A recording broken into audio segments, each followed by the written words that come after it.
Hello, my friends. We return to another story about my Vampire the Masquerade tabletop game. This begins right after the players leave the island of the fish people, Howdy, y'all. travel across the remainder of the Mediterranean, up the Tiber River, and into Rome.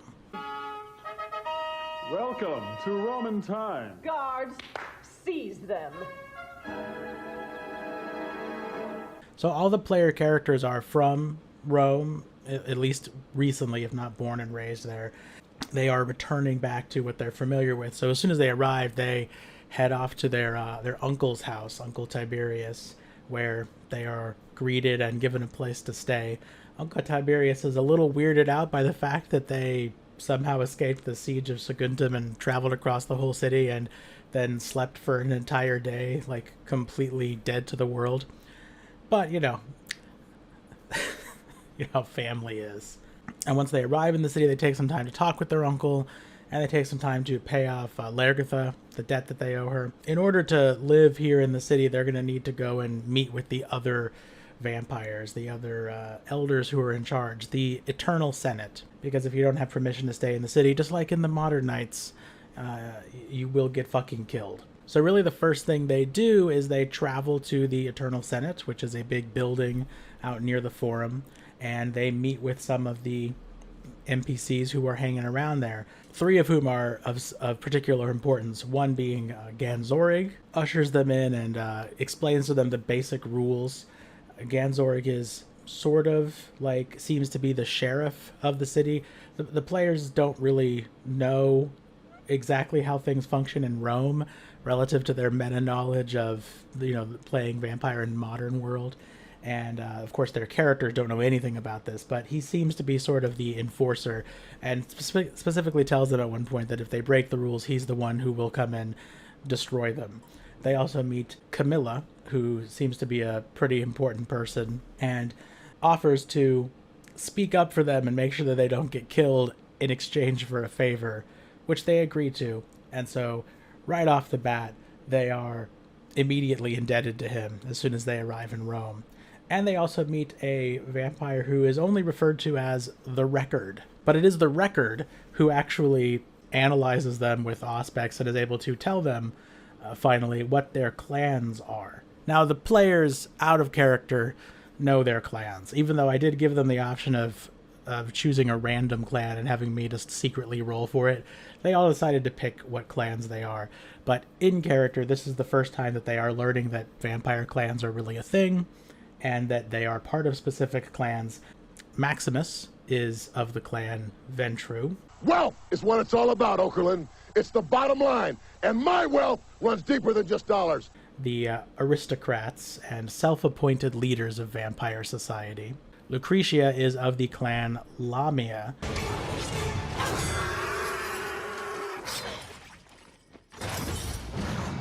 Lamia is a pretty rare, in fact I think they're almost completely extinct in the modern Knights, but back in the ancient times they were much more common. They're a weird subspecies offshoot of the Cappadocians, who were created by the Cappadocians to act as bodyguards.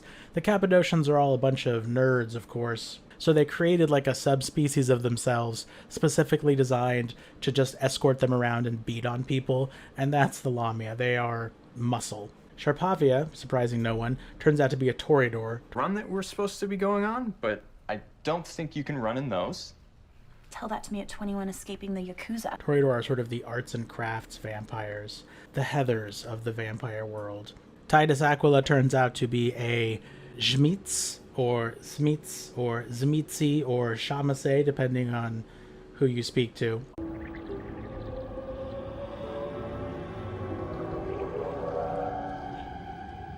Welcome to my home. Enter freely of your own will and leave some of the happiness you bring. Who are the creepy weirdos of the vampires? All vampires are creepy weirdos, but the Zmitz are especially creepy and especially weirdo. And Cassandra is of the clan Nagaraja.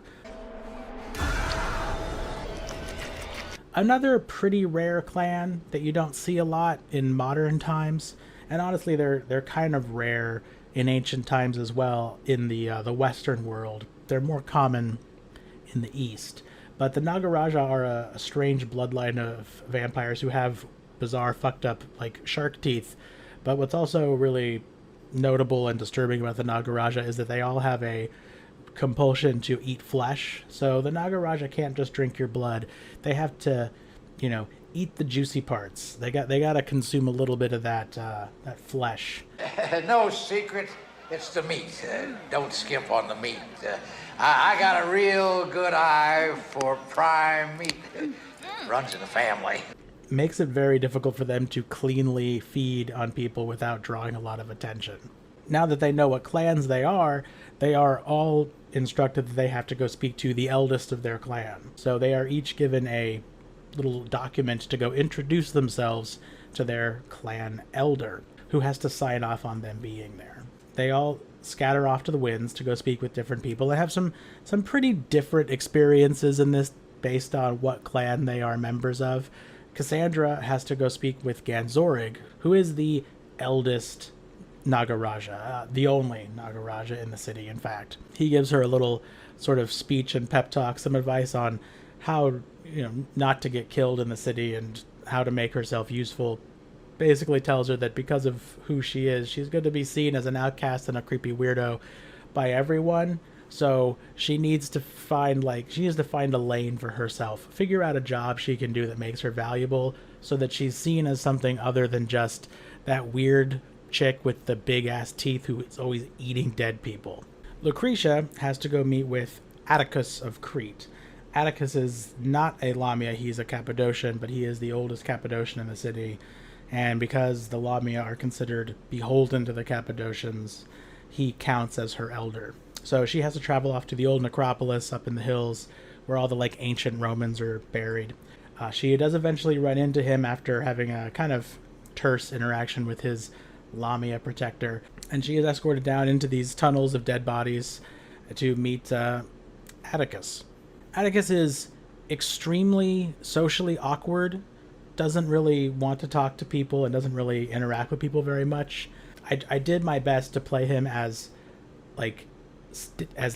nervously standoffish as possible, and as much as I could make it clear that he really just wanted this conversation to sort of end because he was not comfortable speaking to her. He doesn't really ask anything of her, just sort of suggests that maybe she can find him books or deliver things for him occasionally. He mentions that his other servants have been killed by werewolves, which just kind of rolls off the... Lucretia didn't really comment on this, but this does come up later as well. But he signs her little permission slip to stay in the city and sends her back on her way. Maximus is taken to a big mansion in the middle of the town up on the Carni, which is the sort of the Beverly Hills of Rome. It's where the ultra rich live in this little community, and he is there taken and introduced to Alexander. Alexander is a very, very old Ventru. He's in the body of a 14-year-old boy, but of course is quite ancient. He comes from Greece originally, and he is the oldest Ventru in the city. In addition to him, he also meets a couple of other characters. He meets Alexander's ghoul, Marcus. He meets another Ventru named Demetrius, who apparently is some person of importance. And he meets Pullo, who's not a Ventru, he's a Bruja, but he is some retainer of Alexander's, and Alexander sort of in a very annoyed way kind of is well, I guess you're gonna need a bunch of money, and he gives him a bag of money, and then gives him a bodyguard as make sure that this guy doesn't get killed. Once you're in the little Ventru faction, you're in the little Ventru faction, unless of course you embarrass us, in which case we will find a way to secretly kill you and disavow knowledge of how you were killed. But as long as you don't do that, we have some responsibility to make sure that you look good. They are all enemies of each other because they're all trying to rip off and screw over one another, but their willingness to screw over each other does not extend outside the group. The Ventru will kill other Ventru. The Ventru will humiliate and destroy other Ventru, but against outsiders, they form a wall. Well, that's why I'm here. She wants to come back, but she's afraid you're going to whack her out. Yeah, they're going to kidnap my kid. What do you want? I know. Why don't you come to me? I mean, this is family. It ain't business.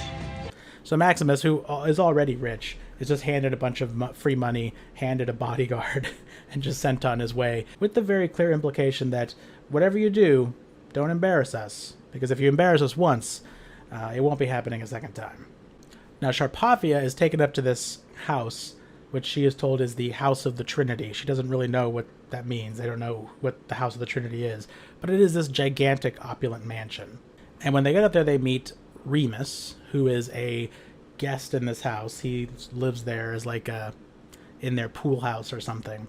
And Remus is this old Toreador playwright from Syracuse, I believe. He's very laid back, kind of not involved in a lot of things, and tells Sharpathia, I don't really have any kind of political power. I'm technically the oldest Toreador in the city, but it's just kind of a honorary position that I automatically get for being older than everyone. I'm not like important. No one takes me particularly seriously. I'll do what I can to help you out. Like, you seem cool, but I can't really move mountains to help you. Gives her some basic information on the Toreador and what they're about. And he also invites her to a party. He says the following night there's going to be a big party here at the House of the Trinity, and he invites her, and he says, yeah, you can bring your friends, whoever you want, come along by. It'll be good for you to get into high society, meet some people, and let people see who you are. Finally, Aquila has to go and meet Gurgen Gohar. When they tell him he has to go meet Gurgen, they kind of like laugh at him a little bit, which he's not quite sure what that's about. And then they give him the directions, like he's on Tiber Island, which is this very small island in the river, and there's a temple on it, and it's also where they tend to send like plague people. Like if you have the plague, they kind of like isolate you there. Not a great place to hang out, not like super enjoyable, but he takes a little boat over to this island and wanders around for quite a while, unable to make any headway finding this dude. And then luckily runs into this other woman who notices him wandering around lost and takes pity on him. And she tells him like, oh, this is a big joke. Everyone who they ever send to go meet Gurgen gets rejected and eaten. So this is not going to probably go well for you. But because he is polite, she agrees to tell him how he has to go about introducing himself to Gurgen Gohar. The Zemits are incredibly ritualistic and incredibly particular about like traditions and specific behaviors, where we have a very intricate way in which we interact with each other, and we all have to follow those rules in order to protect ourselves from someone losing their temper and eating someone else. But of course, the flip side of that is that if you don't know the rules, or if you make a mistake, well, then you just get eaten. Has the whole world gone crazy? Am I the only one around here who gives a shit about the rules? Knowing none of these rules and having no experience being a Zemits or having any idea what the Zemits are supposed to be or what they're about, obviously Aquila is completely in the wind here. But luckily this woman agrees to tell him what's going on. And he has to go through a whole ritualized thing of like knocking at doors, waiting for responses to go into this place. He has to bring a gift, which needs to be either like jewels or treasure or human organs. He doesn't have any money, so he actually has to go back across the river to the city, ambush some like homeless peasant, murder them in an alley, and like extract out their organs and wrap them up. One little murder and I'm Jack the Ripper. He also has to speak in some language he doesn't know. It's actually ancient Sumerian, but he doesn't know the language. But he's given specific things he has to say to ask permission to be there in order to not get eaten. He manages to do all this correctly. He presents his gifts, and he speaks with his elder, Gurgen. And Gurgen is also super awkward and kind of weird. He's very quiet and kind of like timid. Of course, Aquila was terrified the whole time he was down there because the guy had been built up so much. He is eventually told he can stay in the city. Then he's also told, Gurgen tells him, like, if you meet my sisters, like, you should be nice to my sisters and do whatever they want, right? You'll be, or he says, like, you know, you'll be nice to my sisters, yes? And the guy, and Aquila's like, yeah, of course. And then the last thing is, and he was warned about this, although he was not warned exactly how it would happen, is he gets marked.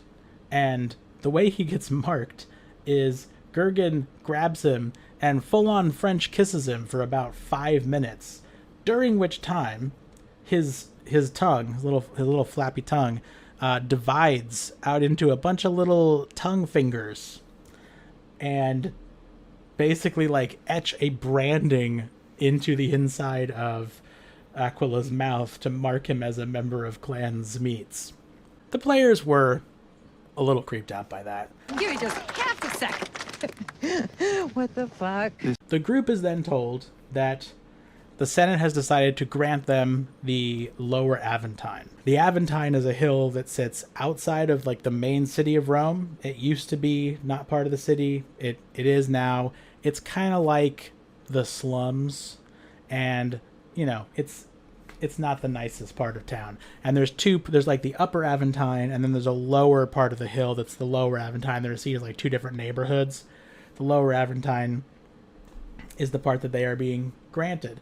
That is their territory. So congratulations. Bad news though.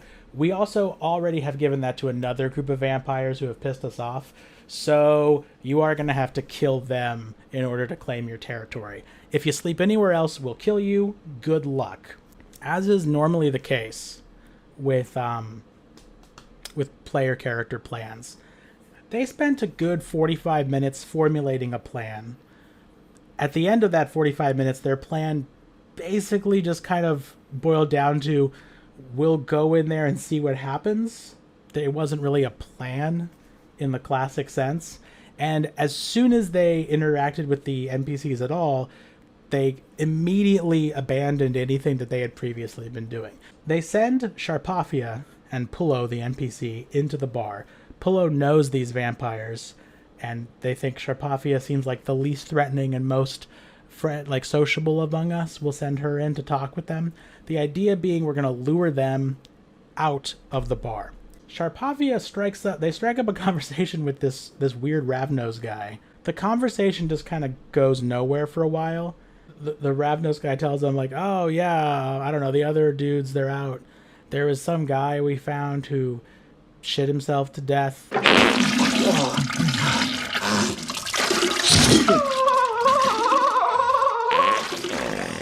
Really shit himself to death? That sounds bad. Like, Sharpafia keeps like tossing the conversation to the NPC, like say say something, like do something. And Pullo is a bodyguard. He's not a particularly intelligent or a particularly sociable character. He doesn't have very good stats in anything outside of physical stats. They hadn't given him any kind of direction of what to say or do in here. They hadn't even really explained to him what their plan was, and Sharpafia is not going anywhere, so he just kind of starts making random small talk, and just out of desperation for something to say, he brings up the fact that Sharpafia doesn't have any vampire fangs, and this Ravnos, he says he can make her like a set of dentures made out of metal that she can like pop in and bite people with little like, you know, pointy knives.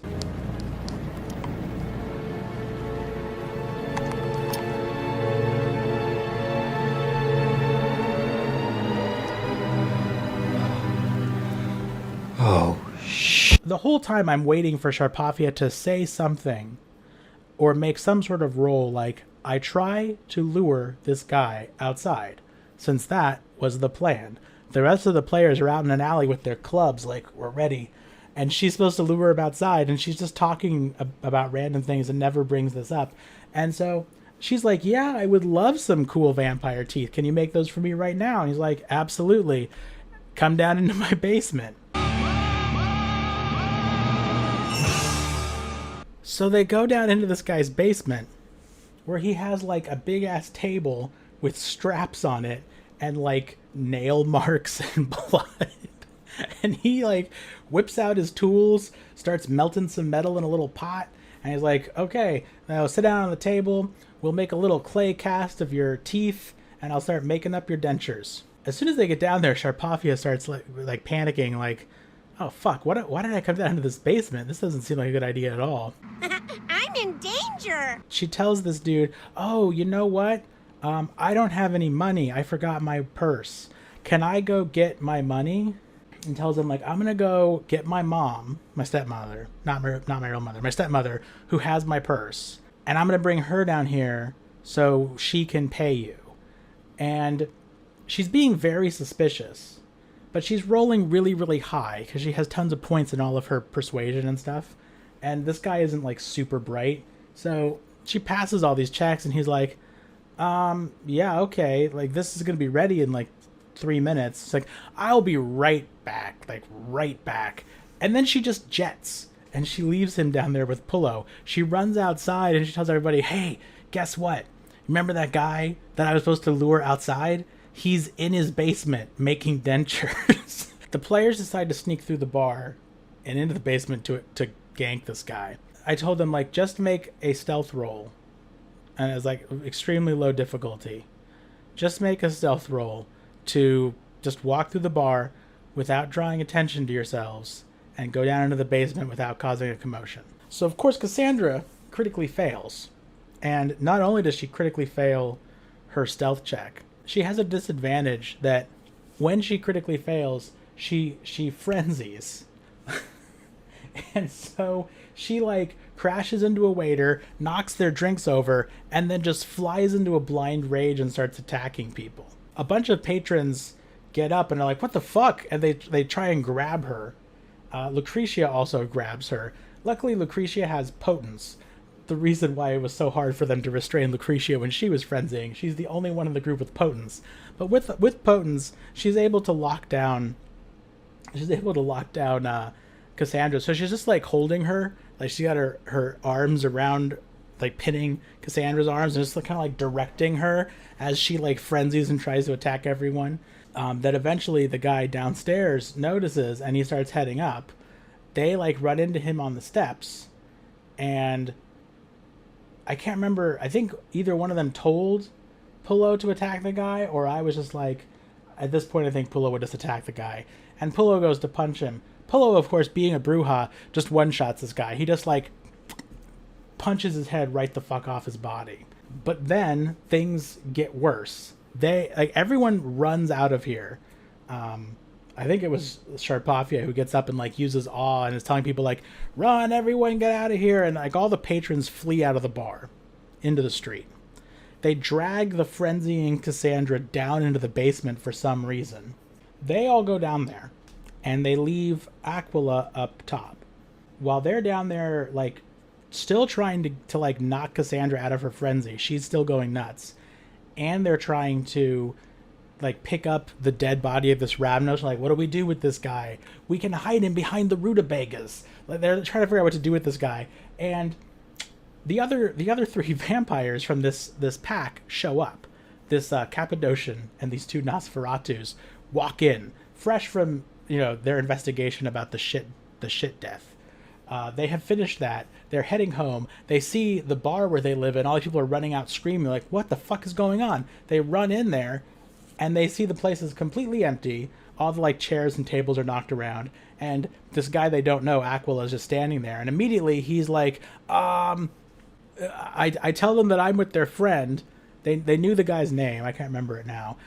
And he's like, I'm with Bob. Bob told me to tell you guys that there's a problem and he's downstairs and needs you. And I was like, okay, well, roll to lie to them.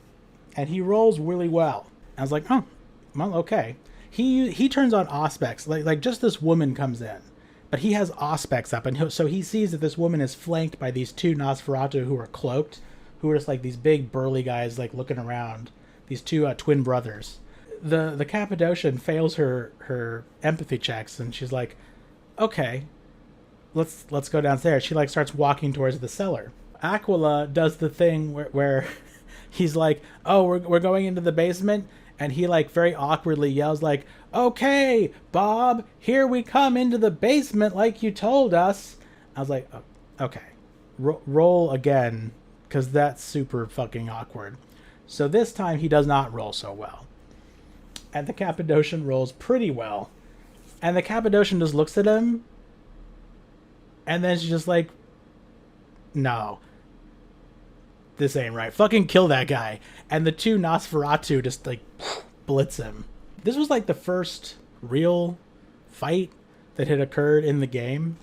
And it was actually pretty savage. And at one point I definitely thought that I was gonna lose some player characters. It went pretty badly for a bit. The two Nosferatu jump on Aquila and just start wailing on him. And they've got potence, so of course they're hitting him really fucking hard, and he's just kind of like floundering around, like falling over tables, getting up, trying to run, getting hit, falling down again, and like just spending blood, like healing, trying to heal through this damage. Like, oh my god, they're doing so much damage to me. They're just like pounding on him as he tries to run away. Luckily none of these Nos crit, or they probably would have killed him. The Cappadocian runs downstairs. Lucretia has the brilliant idea that because she's still holding Cassandra, and Cassandra is still frenzied. So she just tries to throw Cassandra at this Cappadocian. She sees her coming, and she's like, I just turn, I do a spin, right, like a shot putter, and I'm just going to hurl the frenzying Cassandra up the stairs into this Cappadocian. Throw me. Now. Damn it, Logan, don't do this! She manages to throw her up these stairs. Cassandra stumbles up the stairs and just attacks this Cappadocian, and they lock into each other and start fighting. The Cappadocian doesn't really have much in the way of combat abilities. Like when she ran down the stairs, in my head I was thinking like, yeah, she has that like head shrinking thing. She's gonna go down there and like wither touch them. And then as soon as she like they like lock up, right? Like they do the collar and elbow tie up.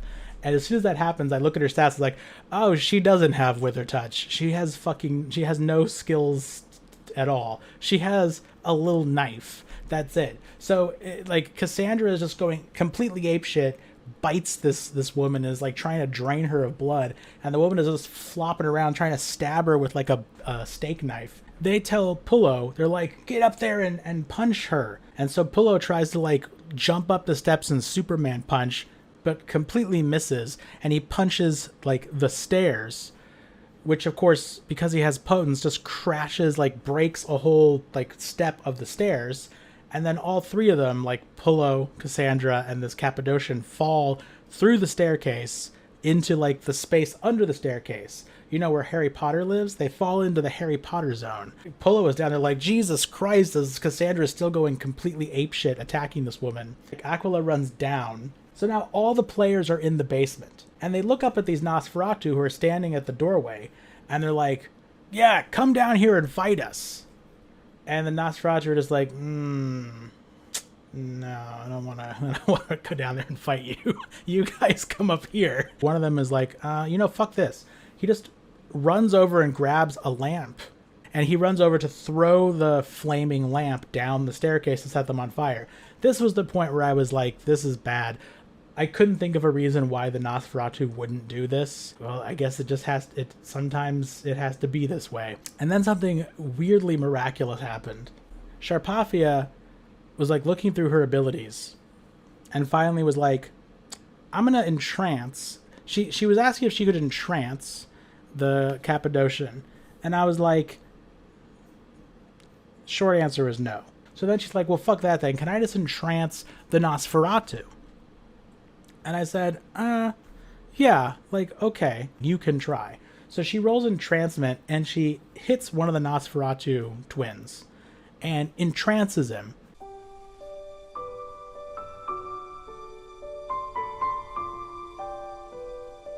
And then right as she entrances him, his brother comes up with the fire, like, I'm gonna fucking kill those guys. And the other Nosferatu's like, wait, no, I love her. And he, like, grabs the guy, like, don't do that. And I rolled to see what would happen with these two Nosferatu struggling over this lamp. And the roll went poorly for the Nosferatu. They dropped the lamp at their feet. And because it's a open flame lamp full of oil, it, like, bursts and sets their robes on fire. So the Nosferatu both, like, panic frenzy and run out of the place. Right about this time, Maximus, who had been late to game, and so because the player was late, he was just standing out in the alley the whole time with his club, still waiting. he shows up and just like reactivates, like, oh, I'm finally here, guys, and sees this Nosferatu come barreling out into the street screaming with his pants on fire. So he like grabs a carpet off of like a stall, like a street vendor, grabs their carpet and runs and like tackles this guy and wraps him up in the carpet to try and extinguish him, and falls down. And then he starts dragging the guy back through the street, and he tries to turn on his presence, and he's like, he has this guy wrapped up in a carpet who's thrashing around screaming, smoke billowing off him because he was just on fire a second ago. And as Maximus is dragging him back through the street, he's like, nothing to see here, everything is good, everyone, because there's like dozens of people out in the street all staring at him like, it's all good, it's good, everything's cool, nothing to see here, we're good, how are you? And then just drags him into the bar and slams the fucking door. Please disperse. Nothing to see here, please. The other Nosferatu frenzies inside the bar, tries to run for the door, but because he's panicked, he just runs into like the wrong direction as he's thrashing around, knocking over tables, trying to like get the fire off of himself. And Aquila runs up after him, grabs like a tablecloth and is hitting the guy with it to try and put it out before it sets fire to anything like in the bar. They manage to extinguish both of these Nosferatu, and then once Lucretia runs upstairs, she's able to punch them to death. And so they extinguish both these Nosferatu, knock them out. Meanwhile, down in Harry Potter's dungeon, Pullo finally manages to land a punch and knocks the Cappadocian unconscious. I told the player playing Cassandra, I said, like, you guys don't even know what diablerie is. You have no concept of that. But do you think that would you like to try and make another roll to break out of frenzy? Or do you think you would just keep eating this woman until she's dead? And she was like, no, definitely. I want to continue drinking this woman's blood. And so she diablerizes this baby Cappadocian, steals like another necromancy power from her, eats up her soul, which is yummy dum dum. Souls taste like hamburger helper.